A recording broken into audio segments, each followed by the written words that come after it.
ఒడిశాలో 25 ఏళ్ల పీఠాన్ని కదపటం అంత ఈజీ కాదు. కానీ బీజేపీ చేసి చూపించింది. 2 దశాబ్దాలుగా రాష్ట్రాన్ని ఏలుతున్న బీజేడీని కదపడం కాదు, కుదిపేసింది బీజేపీ. నవీన్ పట్నాయక్ ప్రభుత్వాన్ని దించడం సాధ్యం కాదనుకున్న వారికి బీజేపీ విజయమే ఇప్పుడు కేస్ స్టడీ. ఇంతకీ ఎలా సాధ్యమైంది ఈ విజయం? అక్కడున్నది 25 ఏళ్ల సీఎం. 2 దశాబ్దాలుగా ఓటమే ఎరుగరు. బీజేడీని తప్ప మరో పార్టీని ఊహించలేరు. అలాంటి రాష్ట్రంలో బీజేపీ పాగా.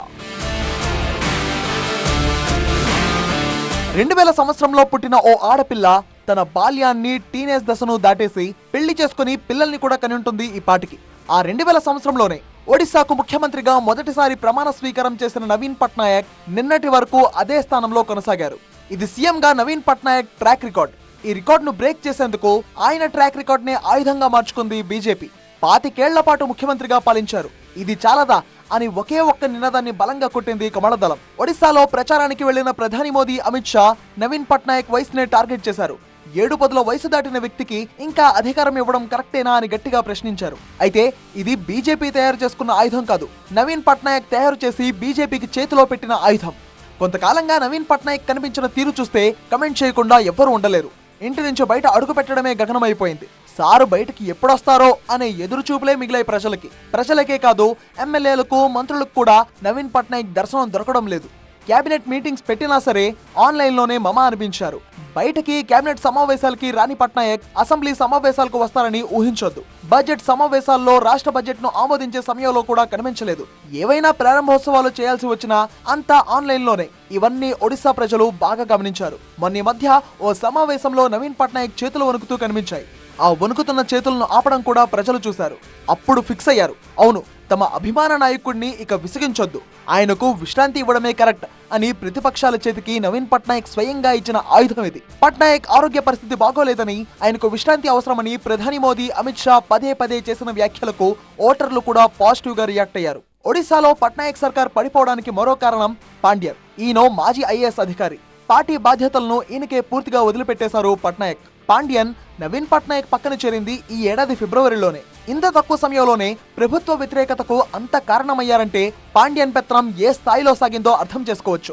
ఒకానొక దశలో పాండ్యన్ను తన వారసుడిగా ప్రకటిస్తారు అన్న ప్రచారం కూడా జరిగింది. ప్రతి విషయంలో, ప్రతి నిర్ణయంలో పాండ్యన్ జోక్యం ఉండడాన్ని ఒడిశా ప్రజలు అస్సలు సహించలేకపోయారు.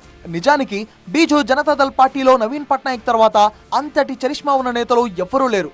ఈ 25 ఏళ్లలో ద్వితీయ శ్రేణి నాయకత్వాన్ని తయారు చేసుకున్నదే లేదు. అందుకే పాండ్యన్ మీద ఆధారపడ్డారు నవీన్ పట్నాయక్. ఈ ఎన్నికల్లోనూ బీజేడీని గెలిపిస్తే రాష్ట్రం మొత్తం స్థానికేతరుడు అయిన పాండ్యన్ చేతుల్లోకి వెళ్లిపోతుంది అనే భయాలను బీజేపీ సృష్టించగలిగింది. పైగా మరో 5 ఏళ్ల పాటు రాష్ట్రాన్ని పాలించేంత ఆరోగ్య పరిస్థితి నవీన్ పట్నాయక్ కు లేదనే విషయాన్ని కూడా బలంగా చెప్పగలిగింది. ఈ వాదనకు ఒడిశా ప్రజలు కూడా కన్విన్స్ అయ్యారు. నవీన్ పై అభిమానం ఉన్నా ఆయనకు విశ్రాంతి కల్పించాలి అనే ఉద్దేశంతోనే బీజేపీకి పట్టం కట్టారు. 25 ఏళ్లుగా ఒకే పార్టీ అధికారంలో ఉండడంతో ప్రజల్లోనూ ఓ విసుగు కనిపించింది. ఒక్కసారి మార్పును ఆహ్వానిద్దామనుకున్నారు. దానికి మరికొన్ని బలమైన కారణాలు కూడా తోడయ్యాయి. Mining scam, chit fund scam, నిరుద్యోగం, రాష్ట్రం నుంచి వలసలు, పట్నాయక్ చేతిలోనే హోంశాఖ ఉన్నప్పటికీ శాంతి భద్రతల సమస్య, పెరిగిపోయిన అవినీతి, ఇవన్నీ ఒడిశా ప్రజల కళ్ల ముందు కనిపిస్తూ ఉన్నాయి. అదే సమయంలో బీజేపీ కూడా బలంగా దూసుకొచ్చింది. రాష్ట్రంలో జరుగుతున్న పరిణామాలను ప్రజలకు అర్థమయ్యేలా చెప్పింది. కేవలం ప్రభుత్వ అవినీతినే కాదు, సాక్షాత్తు ఆ పూరి జగన్నాథుని సాక్షిగా అవినీతి, అక్రమాలు జరుగుతున్నాయంటూ ఫోకస్ చేసింది. ప్రధానంగా రత్న భండాగారం విషయంలో అక్రమాలు జరిగాయి అనే బీజేపీ వాదనను ప్రజలు నమ్మారు. దానికి తోడు పూరి క్షేత్రానికి వచ్చే భక్తులకు జరుగుతున్న అసౌకర్యాన్ని కూడా ప్రజలు గమనించారు. అందుకే బీజేపీ చెప్పేవి ఒడిశా ప్రజలు నమ్మారు. మహిళల కోసం సుభద్రా పథకంలో భాగంగా 50,000 ఇస్తామని, స్వయం సహాయక బృందాలు మహిళలను లక్షాధికారులు చేస్తాయని, ఇళ్లు, మంచినీళ్లు, ఉచిత కరెంట్ వంటి హామీలు ప్రకటించడంతో ఒడిశా ప్రజలు మార్పును ఆహ్వానించారు. అలా నవీన్ పట్నాయక్ 25 ఏళ్ల ముఖ్యమంత్రి ప్రస్థానానికి ఫుల్ స్టాప్ పెట్టగలిగింది బీజేపీ.